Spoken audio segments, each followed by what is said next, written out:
Hello, welcome to Scary Thoughts, Horror, Philosophy, Culture. I'm Mark Cate. And I'm Chad Lott. This is episode 72. We're going to be talking about Ed Wood, the Tim Burton film from 1994. And just a quick apology about audio quality.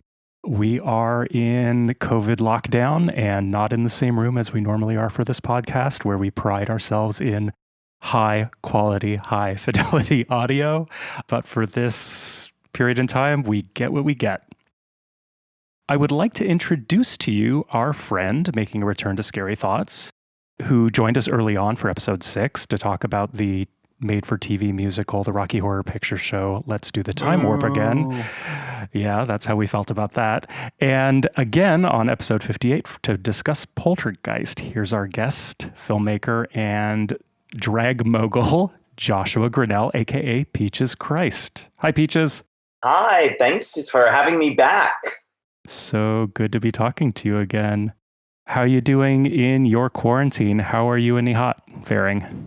We're actually doing well, all things considered. You know, it's that kind of thing where you find gratitude real quickly when you realize, like, people are sick, people are dying, people are worried about, you know, where they're going to find their next meal or their groceries. And so, you know, all things considered, he and I are fine. You know, we're definitely like, you know, like everyone else, probably getting a little bit restless, but we're safe and we're healthy. Yeah, good. And you've been doing some performing online. I saw that you had an online virtual mob on your twitch.tv performance the other night. Are you showing some of your early films, yeah? Yes, I did. I did an evening of what I called my home movies, which are short films I made almost 20 years ago that are parodies of horror movies, you know, starring drag queens. And that was super fun. And yeah, I'm finding a new way to, you know, reach our audience, because 99.9% of my income is based on live events. Yeah. And producing events and performing in events. And, you know, it's essentially, you know, that was all taken away. So, you know, using the internet is a new way. Although I also just did an old timey radio show that we wrote scripts for and recorded individually. And that just came out. The first episode just came out this week, and it's called WQUR, Queer Quarantine Radio. Oh, fun. Yeah. Where can people listen to that? It's on Apple and Spotify and Anchor, and I think most anywhere, you know, you would get a podcast. I'm such a sucker for those like radio play type things, like the movie Pontypool. There's a radio play of it. I listened to it like about a month ago. Again, I just love that stuff. Well, Chad, you have to check it out and let me know what you think, and be honest. I will, and I love the comic book, by the way. Oh, thank you. Yeah, I was really happy with that. Explain the comic book. Comic anthology called Theater of Terror. And I was asked to present it as Peaches. And so Peaches is sort of a through line kind of throughout the book, but basically just piecing together these individual comics made by a whole diverse group of people from all over the world, really. You know, queer comics who designed and created and wrote their own stories and contributed them to this anthology. And it sort of reminds of Tales of the Crypt, which I guess would make you the Crypt Keeper. What's his name? Not quite. It's more like I'm the Elvira, if you will. There we go. Yeah, I have your anthology sitting next to my full collection of Tales from the Crypt's Haunt of Fear and shock and suspense stories. Oh, fabulous. Yeah, it's a good look. All right, you can all email us at whatthe@scarythoughts.org. And actually, who's got stuff to plug? What do you have coming up, PC, aside from the radio drama you just mentioned?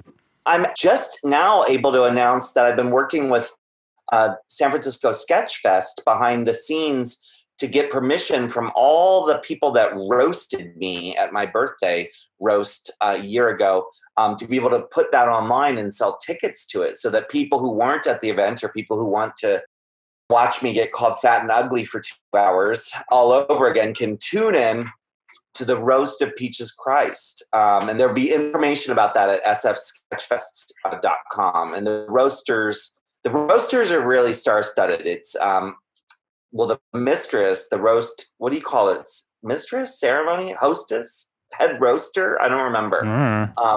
Master of ceremonies. That's Coco Peru. And then roasters include Heclina, Sister Roma, Jinx Monsoon, Heather Matarazzo, Clea Duvall, Cassandra Peterson Elvira, Mink Stoll, and John Waters. Amazing. So yeah, I'm excited. I'm excited that we're going to be able to put that online. It took some time because we had to get, permission from everyone. Right. And I can't tell you what, but it was funny. There were certain things that had to be cut out because people have, contracts and international deals to protect, and so there was a litigious review of the show that had to happen first. Oh God. Yeah. All right, and Chad, you have a couple of things to plug, right? You've been on other people's podcasts lately. Yeah, I've been out cheating really just all over the place. Our buddy Scott Frio from Popcorn, Piss and Vinegar, they have their main show on lockdown right now because they do it live like we used to, and they've just all been very busy with their personal lives.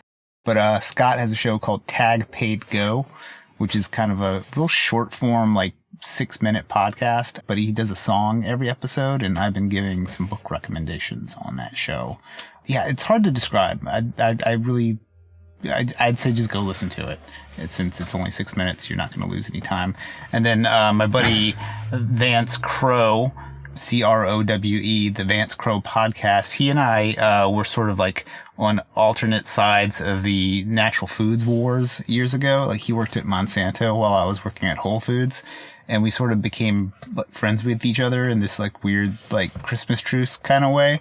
And we just stayed in contact. He's a really lovely dude. And now he does a podcast that's just features like a bunch of kind of Joe Rogan-y stuff. It's like scientists and, Navy SEALs and shit like that. But we had a conversation about like universal basic income and coronavirus. It's pretty fun episode.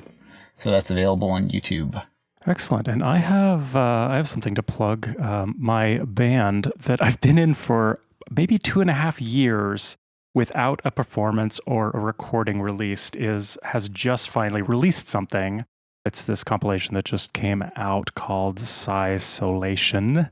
And that is from Celebrate Sci Phenomenon. And then another compilation we're coming out on tomorrow from the Daft Alliance. It's part of their Plague Hymn series. That's coming out as well. So this project I've been involved in for almost as long as I've been doing this podcast is finally seeing the light of day. Whee! All right. Last thing to say before we start talking about Ed Wood is spoilers ahead, although this is a record of history, so guess there's not too much to spoil if you know the true story. I would love to ask you guys what your introduction was to Ed Wood's films. Maybe PC, you start? Sure. Well, growing up a kid who was into all this stuff, as we've discussed before on your show, I can't really remember how I was first introduced to Ed Wood, but I know that he's been part of my, awareness for a long, long time. I sought out books about filmmakers from a young age. And I'm not sure how I first discovered him or heard about him. But, I think because I was interested in cult movies and midnight movies, Plan 9 from Outer Space was something that I was, I read about. And then, of course, reading about him being a cross-dresser was something that piqued my interest for sure. But I don't remember, I cannot honestly remember how I first discovered him, but it was in high school at some point, probably reading a book. Had you done drag before or after you came across Glenn or Glenda, or even knew about it for that matter? It would have been after. Yeah. I was exposed to drag through the films of John Waters and the Rocky Horror Picture Show. And my love for all those things is definitely what introduced me to Ed Wood in some capacity. I think just through reading books and reading, Fangoria magazine and just being such a nerd who was into like anything alt when it came to cinema or, underground movies. And so, yeah, I would have known, and probably I'm sure I'd seen Glenn or Linda before I started doing drag. I definitely had seen Plan 9 from Outer Space. But yeah, some of his films weren't easy to find. That's the other thing. Like, back then, I think Plan 9 might have been the only one that I actually had access to for a while. Yeah, and some of them are still not even on DVD. Right. Yeah, there's a few box sets out that came out after the film. There's one called the Angora box set. It's like 4 or 5 DVDs in one thing, and they were cheap to license. I remember there was a Glenn or Glenda and a Plan 9 like double disc at one point. But I was trying to remember today if I had actually seen an Ed Wood film before I saw the movie Ed Wood, but I definitely knew who he was. Like I had already started going to the Rocky Horror Picture Show, so and I'd already seen John Waters films, and I was really into like Church of the Subgenius stuff and a lot of zines kind of related to that. Mm-hmm. And I definitely think it was mentioned there. And then it's possible that I saw it in a room at a sci-fi convention. I mean, if you were of a certain vintage and you went to sci-fi cons like a long time ago, you remember there was this weird thing that people did. Like creepers would like rent out a hotel room and just show movies the whole time on DVD, and you could just go into some weirdo's hotel room and then watch whatever, and their films would be usually like hard to find shit. Like it's where I first saw like Legend of the Overfiend and maybe even a couple of John Waters movies. And yeah, I think I saw one in one of those rooms. So weird. You just go in and like pass out and sleep if you didn't have a room at the con. So creepy. I think I can't even remember when I didn't know about Ed Wood's movies. I don't remember when I saw Plan 9 from Outer Space, but I must have been like 17, 18, 19, sometime in there. But I feel like I knew about his movies long before that. They were just so legendary. But then of course, I went to film school and then to be serious about film. And then I ended up studying under George Kuchar at the San Francisco Art Institute. So I feel like Ed Wood is this, on one hand, this celebrated titan of independent film spirit on one hand, but he's also just so inspirational for a DIY ethic, right? Yeah, what's funny about the introduction to Ed Wood is what you're describing is certainly, I think, the way he's portrayed or perceived now.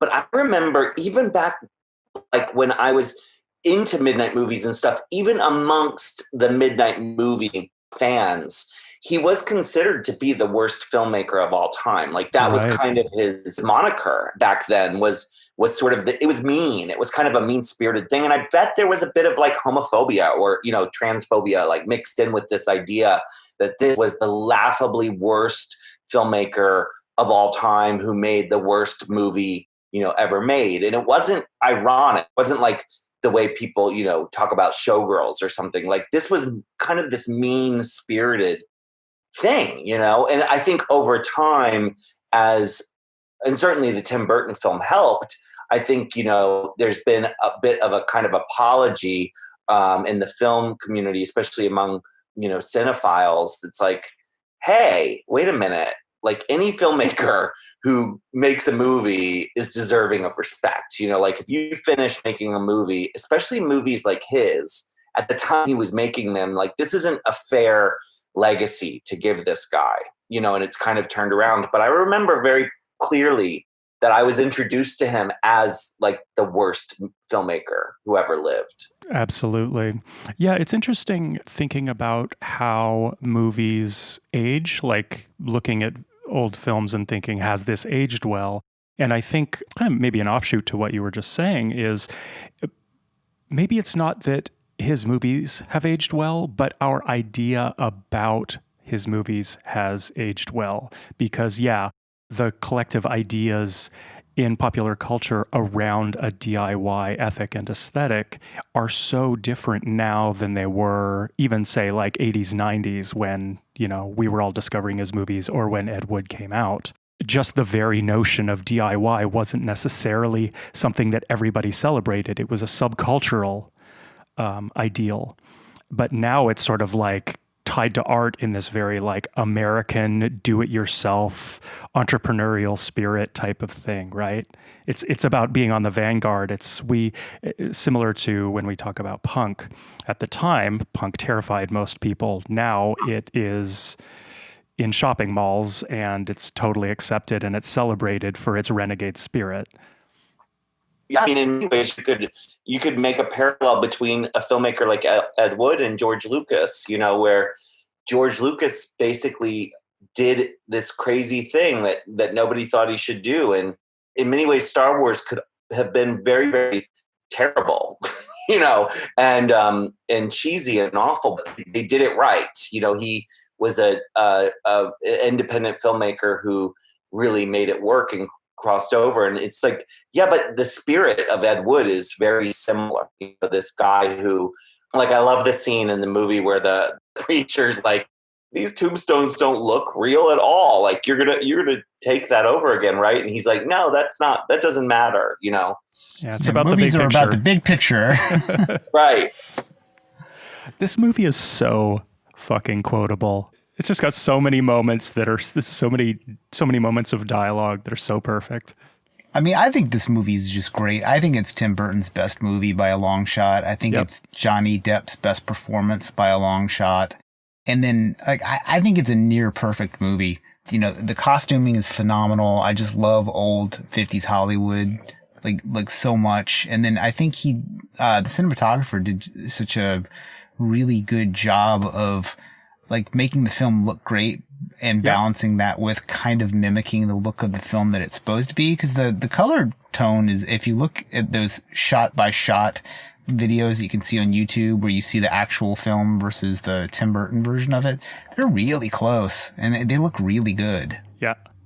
Yeah, I'm like so glad to hear you say that, because I was thinking like, I wonder what their take is on Ed Wood. And I actually rewatched it over the weekend, and because I don't think I'd seen it since maybe, it came out. I remember really liking it when it came out, but watching it again all these years later, and certainly being of a different age now, whereas when it first came out, I think, I was really in love with Pee-wee's Big Adventure and Beetlejuice, and, I'm really, the outrageous Tim Burton originality, and I appreciated and enjoyed Ed Wood, but watching it again this past weekend, I agree with you. I think it's his best film.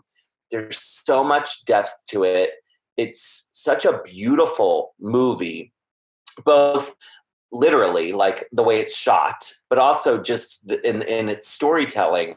And Johnny Depp is just perfect. I mean, he's so good in it. And it's that perfect mix of, the oddball, eccentric character with real depth, like that often Tim Burton and Johnny Depp don't achieve. There's a real depth to all of this. I agree. And I think that it's both of them, but in particular, Tim Burton was using a lot of constraints to tell this story. So many things that he has done are sort of boundless, right? Like retelling Charlie and the Chocolate Factory or Alice in Wonderland or whatever. They're just sort of boundless with what he can do, and they just sort of fly off the rails. But with this one, he's telling a very simple story in black and white, in a sort of period aesthetic that's based on real people and trying to be sincere to the original, pay tribute to those original people. I feel like those restraints made him a better filmmaker. And they're the kind of people, as we discussed, who were really made fun of, and this is where this filmmaker, who obviously is an oddball and a freak, like, you can tell he loved these people. These were heroes, the way he shoots them. Yes, they're funny. Yes, silly in some ways. They're so lovable. And the whole Lugosi storyline is just, an Ed Wood relationship with him is so beautifully presented. And yeah, it's a really, really great movie, maybe a perfect film. I agree with that. I love this. Rewatching it, I was like, oh my God, this movie's amazing. And now I can't stop thinking about it. Yeah, and Martin fucking Landau. What a champ. God. Yeah. He's great. I mean, he won the Academy Award for this role, which I think was really well deserved. I mean, there's an interview with him I watched earlier today from the Time where he just basically talks about like everything that went into the role and how serious he took it and how much fun he had with it. And I think it just blasts off the screen. And then another really unique feature of this movie is it tells a kind of story that you don't often see. And I can't even think of an example, which is like adult and older men becoming friends. Yep. Which I really enjoy because that's kind of the story of our podcast. You know, like Mark and I were like, you know, well past sexual viability in the marketplace when we started this podcast. Well, and also, I mean, I've had the real like fortune of being able to befriend people that I grew up admiring, you know, like in this surreal world. Like I've been able to become friends with John Waters and Elvira, Cassandra Peterson, and they have done very well for themselves. But I've also been able to befriend people like, you know, and I don't think I don't want to speak ill of anybody. Let me just say that when I met Tura Satana, like her life was tough. You know, she wasn't doing conventions because they were fun. She was doing conventions because they had to pay the bills. And here's this woman that I admired so much, you know, the star of Faster Pussycat Kill Kill. And she and I are going on tour together, on the road together.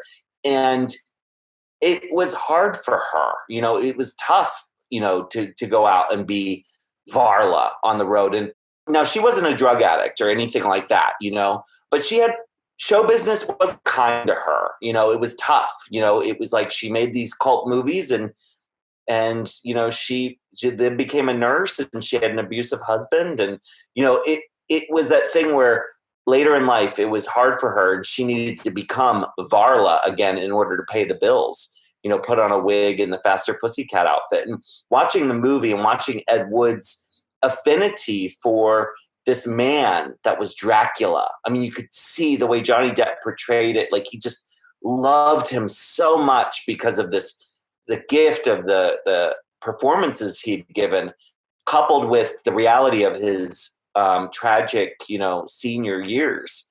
I thought it was so beautiful and so touching, you know, and they played it so well.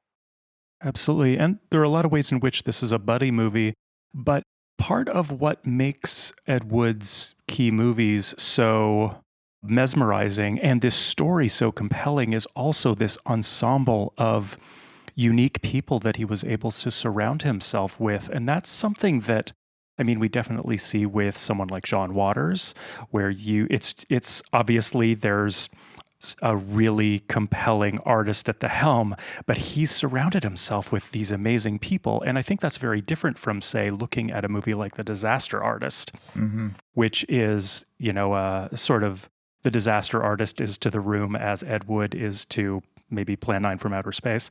And The Disaster Artist is a comedy, but it's very sad. And it's a story about the filmmaker Tommy Wiseau, but he's surrounded by these regular people who are just sort of kind of hanging on and doing their best and kind of confused. And that is so different from Ed Wood being surrounded by these people who collectively believe in this dream of making this crazy film together, right? Oh man, I have a bunch to say about that. I'm glad you brought all that stuff up. I think like the Time of Why I Said thing's so interesting because it's like he's not surrounded with other weirdos. He's surrounded by grifters, like people trying to just get at his endless supply of money that, you know, people kind of figure out he had. And to me, like his story is the story of just like full on willpower. Whereas Ed Wood is more like it's willpower, but mixed with like a tribe, you know, like that one line, yeah. I see the usual gang of misfits and dope fiends are all here or dope addicts are all here. That just, to me, just spotlights the spirit of the film, you know, and it reminds me like how Kevin Smith does his filmmaking. It's like, it's a bunch of friends that all believe in the thing. And it's like, it's almost like a ritual. Like this weird coven of losers has like manifested this amazing magical thing. And like, I just find that completely endearing. I mean, I think if you grew up weird anywhere, like it's a movie that you could relate to, especially if you grew up doing creative shit with people, even if it was just playing D&D or something. Yeah. And I think a lot of those real DIY filmmakers that I'm familiar with have a very similar story, like Ted V. Michaels, Herschel Gordon Lewis, Russ Meyer, Doris Wishman. They did surround themselves with these teams that were almost as bizarre or interesting as they were, and I think when you look at their bodies of work, it's why they're so unique and so specific to that filmmaker, is because it was this collaboration, and they made more than one film, and they worked together, over a long period of time in all those cases. And I, watching the movie again, I didn't realize, and in fact, it was Nihat, because he was watching it with me for the first time, and he was laughing about the scene where all the different transvestites are there to audition. I didn't realize the first time I watched it that was his crew. Oh, right? I didn't notice that either. So the scene where it's all the men dressed as women, and it's like a casting call, and Bill Murray says something to the effect of, "You look too much like Doris Day, and everybody will be jealous," or something like that. But they're not casting for the movie. Those are the people that end up being his crew. Oh my God. That's so which funny. I didn't get the first time around. Which makes the whole reaction from his wife, when she's calling the crew freaks and stuff, it's because they're transvestites. Oh, I love this movie so much more. I know, right? How did you do that? Another really funny thing is, I think this might be the first occurrence of Sarah Jessica Parker being referred to as horse-faced. Right. And I think it might from her mouth. Yeah. It seemed shocking now because it's, it's so in the zeitgeist. Like, I had completely forgotten that line was in the movie. Yep. Yeah. And it's weird because I think she's very sexy personally, but I guess other people don't. People. I feel like this movie in some ways couldn't be made right now. I find that's a very silly thing to say, when the idea that something could not be made. Anything can almost be made anytime. But the voice of this movie is so unique. I mean, we're sort of in this moment where post-irony is giving way to a sort of neo-sincerity, and pardon me for using a bunch of loaded terms, but I almost feel like this is proto-neo-sincerity. It's so unyieldingly positive. Like, we're in this era right now where even Superman movies are dark. Right. And this movie, despite the fact that it's about someone who in his later years decays into alcoholism, that's not part of the movie. We just watch him fail, and it doesn't matter. His failures are almost viewed as successes because he's following a dream. But we don't see that dream fade into the very real depression he experienced later in life, because that dream did not come true. And it's funny, a lot of the filmmakers we mentioned, especially the list of independent filmmakers you were just mentioning, Joshua, so many of these people paid their bills making porn. Right. They were all these marginal filmmakers, but actually they made a lot of porn to pay their bills.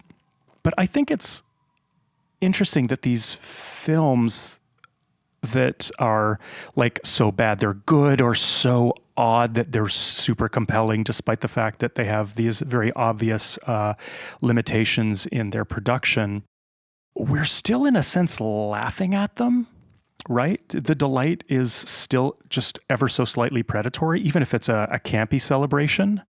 We are actually laughing at his failure. And that failure is actually what left him a very sad, broken man near the end of his life. Mm-hmm. And so, but the film frames it in the opposite, which is interesting, because if there's an antagonist to this film, it's anybody who says anything that's actually sensible. So like Sarah Jessica Parker's character, or that evil film producer, it's like they're the antagonists, but they're right. They don't actually, I mean, they're mean and sometimes hateful, but they don't say anything that's not true. Yeah, they're the despicable forces of reality. Thank you. Yeah. I love that, like, in a world like this, and especially in a film like Ed Wood, they're presented as assholes, in many ways. And you're rooting for this person to succeed. And it is, I'm sure, a bit of a fantasy, but the reality of it is this guy did get out there and make these movies and did wear women's clothes on the set of these movies. You know, it's still all very, you know, extraordinary. Absolutely. And it is a bummer that he didn't get that. Like one of the things that, and I know exactly what you're talking about when you were describing that sort of laughing at them type reaction. I was thinking about Little Edie from Grey Gardens and how, you know, the Maisel brothers became fascinated with these two women. And in many ways, you know, you could argue that that documentary is exploitation. But Little Edie, at the end of her life, got to go into Manhattan and have cabaret shows where like gay men who worshipped that documentary and who they really loved her because of her being a free spirit, and they didn't see her as the freak that the world did. She got to sort of enjoy her later years being popular. Yeah. I mean, of course, it was, you know, amongst a niche audience of gay men who appreciated, you know, her and camp, but she was celebrated. And I like to think that she was happy, you know, that documentary and that she got to enjoy that success. And I wish, you know, Ed Wood could have enjoyed that. Same. He would have loved that Tim Burton movie, and that if he could have lived long enough to enjoy that part of his legacy. No, totally. You know, it's complicated. It's like, who is the filmmaker who made those stop motion Christmas movies? Tim Burton? Sorry, what, Joshua? Like Rudolph and stuff? Yeah, those. I don't remember his name. Okay. Do you remember the New Year's baby? Is a character in one of them, and the baby takes his hat off and his giant ears explode because they're so huge, and they go boing and everybody laughs, and the baby cries until, because they're making fun of him. And then someone points out, it might even be Santa, points out like, yeah, but you're making people happy. They're laughing because they're happy and you bring joy, which is kind of fucked up, but kind of fair. You know, it kind of reminds me of that. And I think that's similar to the sort of gesture of camp celebration of some of these things. But it does remind me of, like, again, bringing up Tommy Wiseau, like he's very conflicted about his celebrity, right? Like he's aware that people are mocking his bad filmmaking even while they're celebrating it. And he's pretty conflicted. I don't know that I would say he's conflicted. I've never seen an interview where he didn't seem less than stoked that people were watching it. I'm kind of referring to interviews with people who know him, like the guy who starred opposite him, who was the main actor in his film. He's kind of conceded, like sometimes Tommy gets really kind of dark and introspective around these things. Also, I went and saw, that movie Coven. American Movie was the documentary about its making. Yeah, it's super fascinating. I went and saw a screening of it, and it was just a room full of hipsters laughing their asses off, and it felt actually kind of vicious. It didn't feel fun or celebratory. It felt like a room full of people mocking, and the filmmakers were there and present, and it didn't seem, I don't know. That I've never. It's funny. As Peaches Christ, I've been so lucky to be able to like build a career around the screening of cult movies. And, you know, people sometimes have accused me of, you know, showing movies like Mommy Dearest or Showgirls because they're terrible. And it's like, believe it or not, regardless of what you think, I love these movies, and my audiences love these films, truly love them. And that sort of sense, and this is why I think I never really responded super strongly to The Room, because the one and only screening I went to, which was at the Red Vic many, many years ago when they first started doing the screenings, I felt like the audience was cynical and that they weren't celebrating the film. They were just laughing at it, you know? And for me, I didn't get the sense that they really loved the movie. And I do think there's a difference, you know? Yeah. So, yeah, I don't know. I mean, I think maybe that's changed over time because it's been around for so long. I think probably if you go to a screening of The Room now, there's probably Room nerds, like Rocky Horror nerds, who really do love The Room, you know, and all the joy it's brought them. And, you know, but this was early on. This was when it was first being done as a midnight screening. It was more like what you were describing, though, about that Coven screening. It didn't make me feel good. I felt icky afterwards.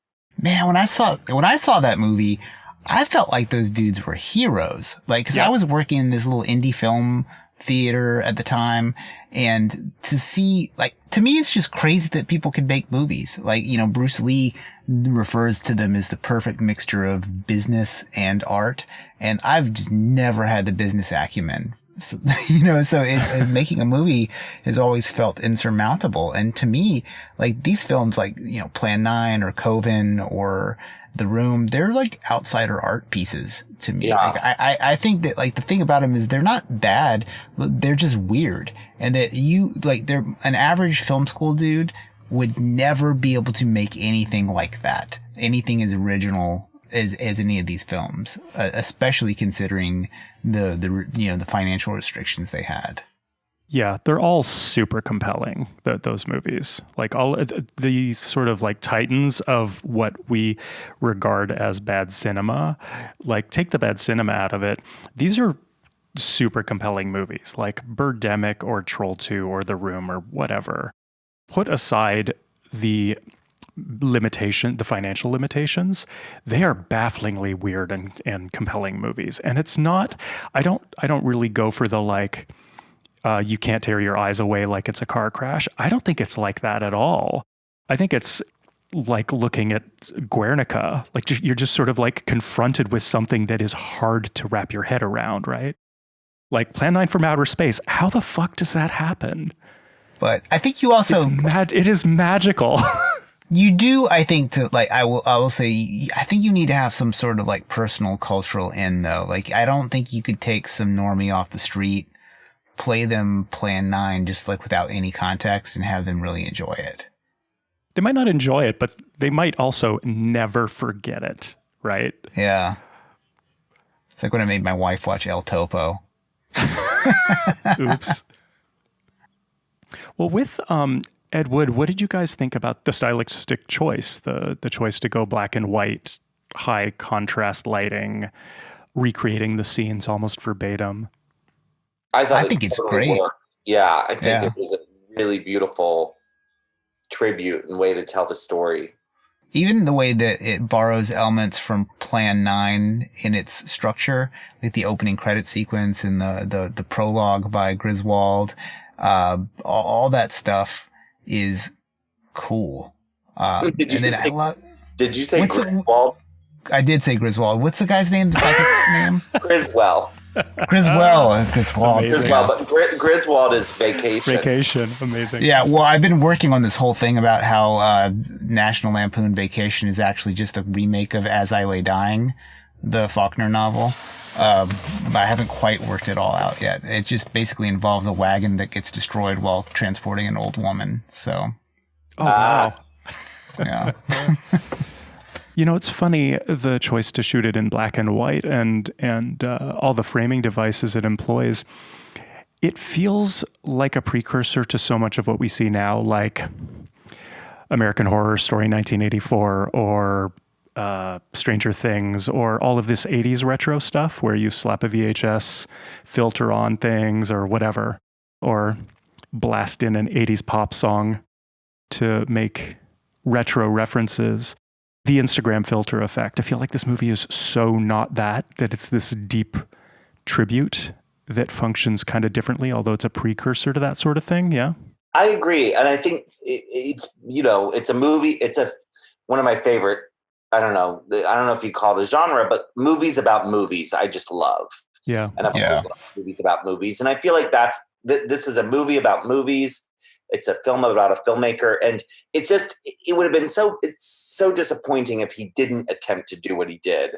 And he achieved, he just did it so well. It's such a beautiful movie. And it's such I love the Criswell opening. I love the credits. The music in Ed Wood is so great, which I had thought was Danny Elfman, but then realized, rewatching it, it like you said, it's this film for Tim Burton is restrained, and even the music, isn't that sort of over the top Danny Elfman, almost cartoon kind of score on acid or whatever. But it was still referencing the era, and it had the theremin, and Oh, it's just the movie. Like you say, it's almost a perfect film. And there are a few things I was thinking, like, what would I have wished? I kind of think now, knowing more about, like, when I first watched it versus what I know now, knowing more about like Bill Murray's character of, Bunny Breckenridge, and that was a drag queen. Ed Wood was friends with this gay man he was a drag performer. Bunny was a drag name. I wish maybe we knew a little bit more about them. And even Vampira, I felt like I wanted to know. I loved how aloof she was, but maybe I just need more movies, because I want a movie about all the characters. Totally. I love what you were just saying about movies. During this shelter in place, my niece Madison is 11, and she's, at home, and schoolwork is greatly reduced. And I gave her a bunch of choices of classes we could do, something to keep her occupied. And she wanted to do sort of like a film studies class with me.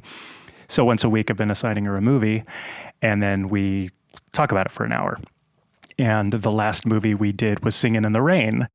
And so I was talking to her about, this is a movie about making movies. Notice that this movie is being made with a camera and microphones, and it's pointing at a camera and a microphone.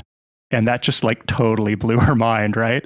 But then, shortly thereafter, I watch Ed Wood, and it's the same thing. It's like these two cameras pointing at each other, but one is trying to replicate the aesthetics of the one it's shooting, right?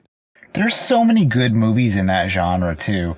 I mean, like Tropic Thunder is one. Boogie Nights, Once Upon a Time in Hollywood from last year, or maybe this year. I don't know. It's been 100 years this month, so I don't know. What was that great Robert Altman movie? The Player? The Player. Yeah, another one. So great. My Own Film, All About Evil. That's what that is. Yeah. Yeah, it is, I guess, a genre that I really, really love. And obviously Hollywood loves it and film people love it. But yeah, Ed Wood is just, and I was thinking about other filmmakers who've chosen to do black and white films post, having to, and I was thinking about David Lynch with The Elephant Man, and how successful that was, that it made sense for it to be black and white in that film and the way he told the story. And yeah, I think Ed Wood in color just would not have made any sense. Right. At least as far as those in production describe it, that choice was made because of test shootings of Martin Landau. They felt that he looked so much like Bela Lugosi once he was in makeup, but there was something just missing, and they shot him in black and white, and it looked perfect. And so they decided that the whole film should be that way. I love that. And it's also why they had to move it from, I think, TriStar to Disney. Or maybe it was Columbia to Disney. Yes, somebody. But someone wasn't having it. Some dullard with no vision. I know that. Although it was his lowest grossing film or something like that, or still is. Philistines. Yep. There's so many little things in this movie that are just so great. Like the fact that Ed Wood in drag and both of his girlfriends, all three of them, like have the same exact look, which I think is super fun. Mm-hmm. He has a type and is a type. And I know he has a type, and I also like Patricia Arquette's enabling. It's like he just gets rid of the buzzkill version of his girlfriend and like replaces her with like, somebody who's going to be down. Which everyone should do, I think. Jesus. Replace. Nice. Yeah, I mean, Patricia Arquette, that's the other thing. All of the performances are so great. Like restrained, so well done. Lisa Marie was really good, So good. Yeah. And rewatching, Mark sent out that YouTube video. So the listeners there's a video on YouTube that Chad had mentioned earlier where you can watch the Ed Wood films, the original films, next to the Tim Burton remakes. And Tor Johnson is like, so that it was like, I was getting confused watching, like, which one is which, you know? Yeah, George the Animal Steel crushed it. Amazing. Yeah. He has so many good lines too. Do my toes. So good. Although I think that one choice that I love is Martin Landau turned up Bela Lugosi ever so slightly, if such a thing is possible. You know, when you look at them back to back, it's uncanny, but Martin Landau is just a little extra. Little extra, yeah. There is one role in this movie, and it's the one thing I think isn't great, is I think Vincent D'Onofrio is not great as Orson Welles. That's fair. He's one of those people who is kind of always Vincent D'Onofrio. Like I think it's hard to watch him and see someone other than the actor. Mm-hmm. But I like that scene, and I like the way it was scripted. Yeah. He's dubbed over, though. That's kind of like one of the things is I guess Tim Burton was so displeased with the performance in general that he had like a Orson Welles impersonator do the voice. Wow. Yeah. I didn't realize that. Huh. Yeah, I didn't. It felt like badly synced when I was looking at it. And I just felt like there was something really off. And then I went and looked it up, and sure enough, that was the case. Well, I remember thinking, my God, he sounds like Orson Welles. So that makes sense. But I like, it's a sweet scene between. Oh, the scene is good. The writing is good. Yeah. It's just, I think it was the dubbing. Just like I really noticed it because whenever I'm like super stoned, I really focus on stuff like that. And I was for sure super stoned when I watched this movie recently. So. I think it's also one of the few things in this movie that totally never happened. Right. Probably not. Yeah. Mm-hmm. They never met. I have a small collection of Ed Wood put out these pulp books, that are novels he wrote that are based, kind of on his movies, or some of them aren't based on the movies, but yeah, like you can find them, KO Books here in San Francisco. Yeah. They'll often have a copy of one of them if you go in and ask them. But I have like 4 or 5 of them. Oh, wow. Yeah, maybe I'll pull those out and reread them. Yeah, you should put them up on Instagram or something like that. Post the covers. Yeah, I should take pictures of them. I mean, one of them is basically Glenn or Glinda, except it's called something else. Yeah. It's still one of those things where he was audacious in a way that people rarely are. And he should be commended for that. Truly. What do you guys think about I guess this is such a current topic for us, like that Glenn or Glinda was pretty much based on the wild news of, was it Christine Jorgensen's sexual reassignment? And I think she was supposed to be the first American sex change, right? Yes. And I think one thing that rewatching the movie, especially now, I think that they did a good job of reflecting it accurately as far as the times go. But you realize now, like, just how little anyone knew about these issues. Because, Christine Jorgensen is a transgender woman. Ed Wood was a transvestite. And, just how different those things are. And now how transvestism has really been kind of like pushed out from, well, it's not necessarily totally different because a lot of trans women, say that, started to understand their identity as trans women through cross-dressing. That being said, transvestism isn't the same as being transgender. So, but back then it was kind of like, well, you're all freaks. And so so Bunny Breckenridge, a drag queen, a gay man played by Bill Murray, would be friends with Ed Wood, and Ed Wood would feel a camaraderie with drag queens, I'm sure, and transvestites and transgender women because they were all lumped together as just total freaks because society saw them all as being the same, including his wives and girlfriends. I mean, it was very confusing to them. Yeah, I think the scene where she's mentioned holds up really well because I was looking at it, I was like, okay, if I was like a, gender theory student right now and I was mad at everything, like how would I feel about this scene?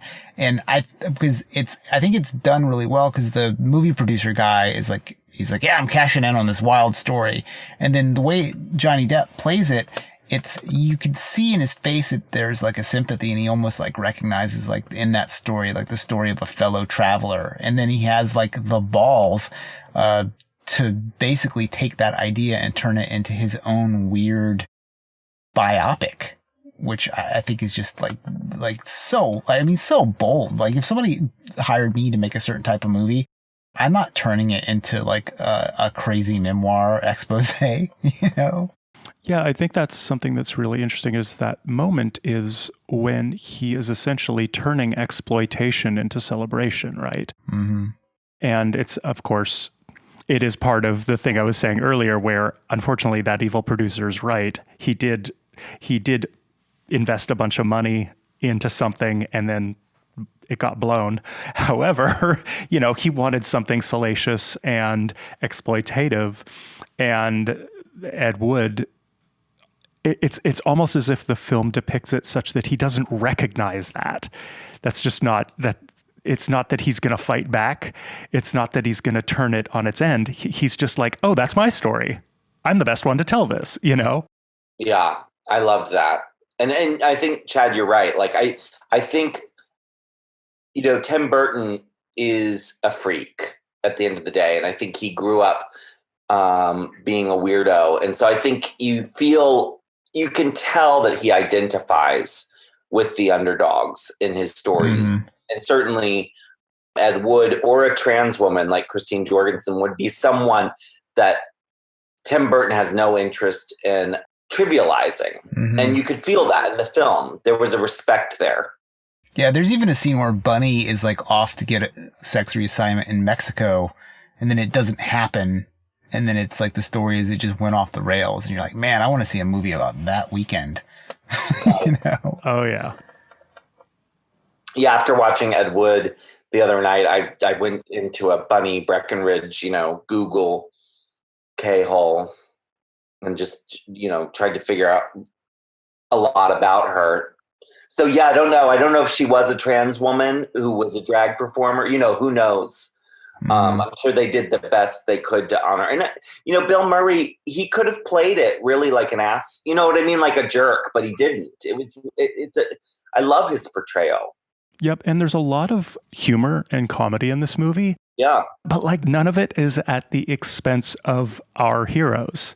No, it's not mean. Like for example, the humor around that character. Yeah. When he's talking about that, the humor is not in his wanting to get gender reassignment surgery and changing his mind. It's the fact that he is unselfconsciously talking about it very loudly at a wrestling match, surrounded by burly men. Which makes you just love him. Totally. Yeah, it's so good. What a great movie. I'm glad that you asked me to do this because, there's these films where you're like, oh, yeah, that's a great movie. But I hadn't seen it in a while. And so just sitting, what a treat to go back and watch Ed Wood. It's such a good movie. And I hope a lot of the listeners kind of revisit it because rewatching it, I really now I'm like, oh my God, this is like one of my favorite films. Absolutely. Yeah, it's such a sincere movie, and it's optimistic, and Johnny Depp, he talked in some interview about like how he used like Ronald Reagan and Casey Kasem and someone else I can never remember. The Tin Man from Wizard of Oz. Yeah, like just three like exuberant 50s icons, that went on to do the craziest shit ever with Ronald Reagan. That guy became president. How wild is that during the Red Dawn years? But yeah, it's like there's nothing mean about it. And I think it's like the perfect type of movie for right now. I mean, like it's so non-critical. It's not thumbing its nose at anybody. It's not trying to be shitty. It's just like celebrating these weirdos. Yeah. Absolutely. So is that it? Yeah, I think that's it. Is that Ed Wood? Yeah. So what have we learned? Tim Burton's best movie is Ed Wood. Agreed. Yeah, his worst movie's Planet of the Apes, for the record. I don't know, man. It gets competitive for that role. Yeah. I think the ones you mentioned earlier, Mark, the Alice in Wonderland and Charlie and the Chocolate Factory, just not good. They're pretty tough watches. What did you guys think of Dark Shadows? I don't think I got through it. I didn't hate it and not get through it. It just didn't hold my interest. Yeah. I definitely think it was an improvement compared to those other movies, but I like Sleepy Hollow okay. Sleepy Hollow was good, and Big Fish. Oh, Big Fish is great. Yeah. I really enjoyed Big Fish. I think Tim Burton has like a really good handle on making normal weird.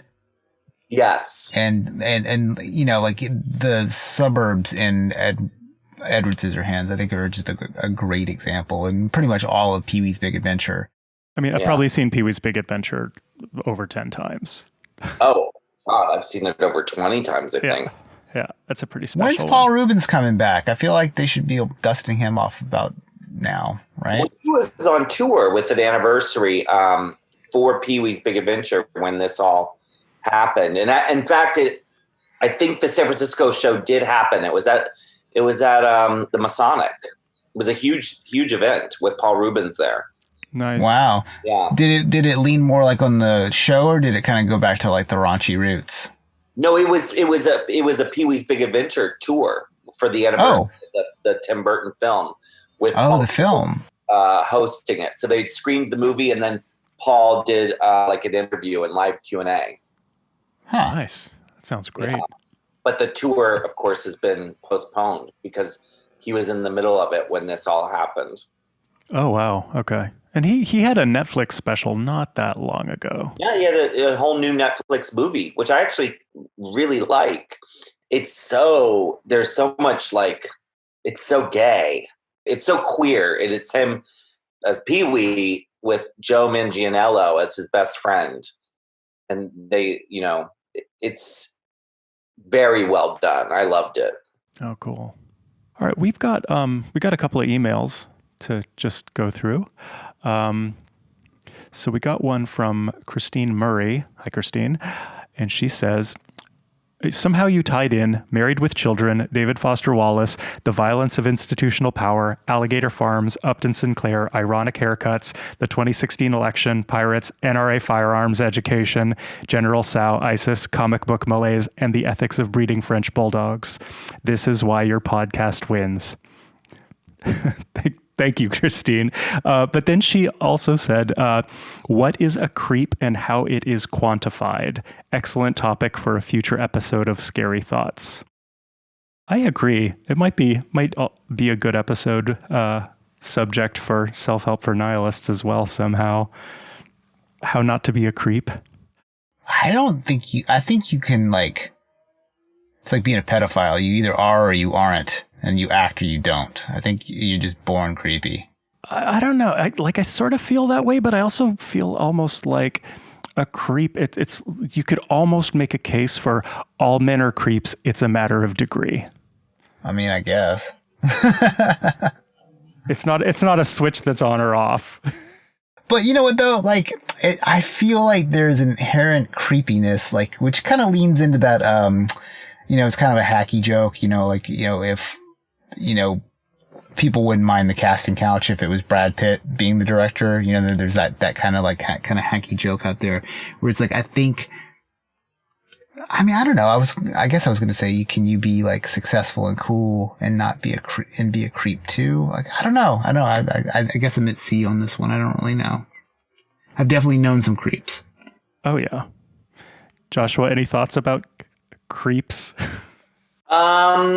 Yeah, I don't know. I mean, I think I'm probably more inclined to agree with Chad that creeps typically you either are or you aren't, and then there's a range of creepiness. I mean, and I also agree with you, Mark, that boys are socialized to be creeps. But yeah, I don't know. But the people I know that are real creepy, it's oh, wow, you just can't help yourself, can you? Right. It's just such a cluelessness. Yeah. Yeah, I've known successful creeps and loser creeps too. Yep. It's kind of, it's weird. It's it's a super quality, I guess, that can span all genres. We also got an email from Cameron Marquez again. Hey, Cameron, what's up? And actually, Joshua, you can answer this as well. But he says, I wanted to ask you and Chad about what San Francisco has meant to you guys and how do you view its evolution? How has it influenced you guys' appreciation of art? That is such an epic fucking question for me. I don't even know where to begin. Right. Yeah, that's like a whole nother show. Well, I'm gonna say something incredibly rude about San Francisco here. Is I think during my time, which was like 2000 on, the only interesting artistic movement I've even been adjacent to since being here is drag stuff. Like, I think everything else is done better somewhere else. I don't know. That's mean, but but I mean, I think like the coolest stuff I saw was like tranny shack stuff. And it was very different and interesting. And like, I'd come here, you know, reading punk rock zines and shit like that back in the day when this place was supposed to be super cool. But during my tenure, it was not great. And now it feels like what I imagined colonial India must have been like, you know, where you just have rich folks and servants mingling in disgusting streets. So I don't know. I have a pretty dim view on the whole thing. And if I can also speak to Tranny Shack before Joshua even addresses it, because as our listeners may or may not know, Peaches Christ was core and essential to Tranny Shack. But yeah, Tranny Shack was a thing that like, every time I went, I didn't know what the fuck I was going to see. Like, it was always kind of scary. And that is what going out should be like. That's what seeing art should be. Something that is, you're almost afraid what might happen. Mm-hmm. You might get real blood on you. You might get fake blood on you. You might see some bodily function you didn't even know was possible. You might cry.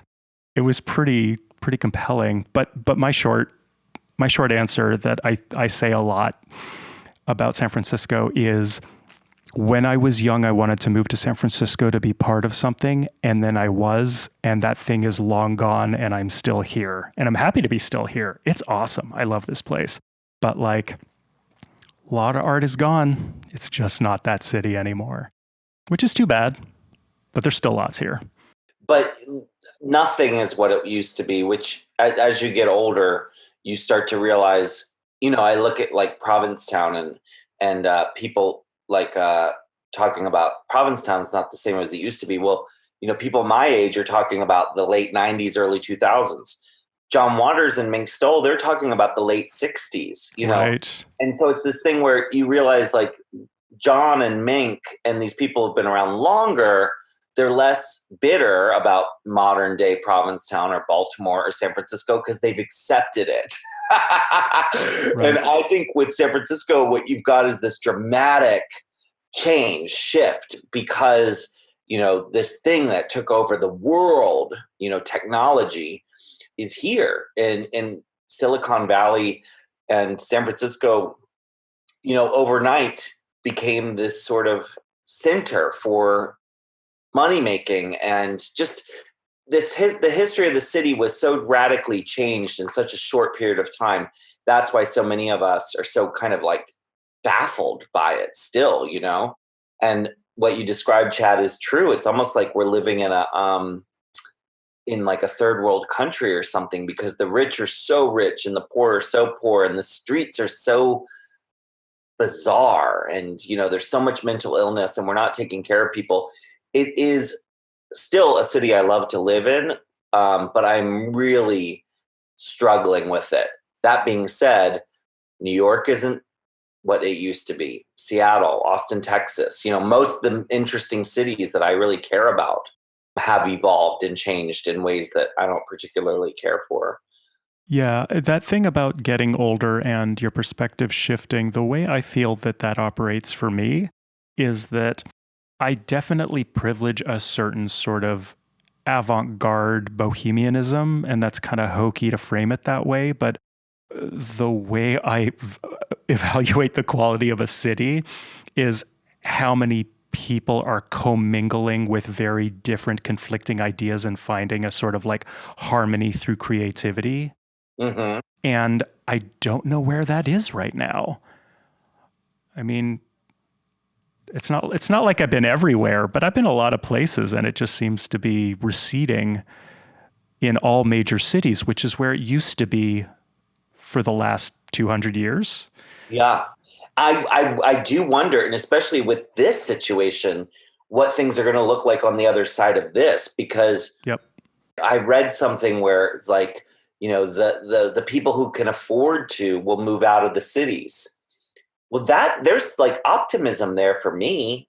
I'm like, oh, wait, people with lots of money are going to leave because, they're going to value the suburbs again. And there's going to be another great white flight, because people want to be, 6 feet away from their neighbors and have yards and garages. And, so there's this talk of like New York is going to empty out, and, maybe San Francisco will empty out. And I'm like, bring it on, So who knows, the way this pandemic will affect these cities. It could be that, people don't want to live in cities for a while because it's dangerous to be close to each other. Yeah, I wonder. Man, I can't wait to move to the suburbs. There you go. Well, I'm being a little bit glib about that, but I wanted to also kind of mention that there is like weird suburban shit happening, like kind of like post Jackass. There's these like crews of people doing weird shit, like, kind of your like Logan Pauls and these influencer type people who have made these nowhere places their stage. And there's something kind of interesting about that. Mm-hmm. And it's not just the suburbs, but I have a lot of friends and artists, colleagues who've moved to very small towns or rural places, So it will be interesting to see what happens. I mean, I love the idea of just taking over a town with your friends, Oh, for sure. Oh, yeah, that's what Doug Stanhope did. What happened? Oh, Doug Stanhope, he lives in Bisbee, Idaho or something like that, or Bisbee, Arizona. And it's just it's a little town of fucking mutants. And enough of them realized that there was enough of them to get elected to like city council positions and stuff like that. And so this weird little border town is become like a mutant art colony, but not really artistic. It's like people who appreciate art, but like, they're just regular ass weirdos. That's great. Yeah, I definitely think it's too bad we couldn't just collect everybody who complained about how San Francisco was dead and we all just moved to Detroit. We all just choose a square block. Yeah. And we'd all have those studios. I do love that. People tried to make that happen. It's weird that it just didn't. I think Detroit's just too fucked up. Yeah, I think the type of people who would want to be like, I'm going to go start an urban farm in Detroit are also not the type of people who would be like happy about owning a lot of guns to make that possible. Yeah. Is that it? Do we leave it at guns? Are we done? Well, we often do leave it at guns. We often do. Yeah, it's nothing new.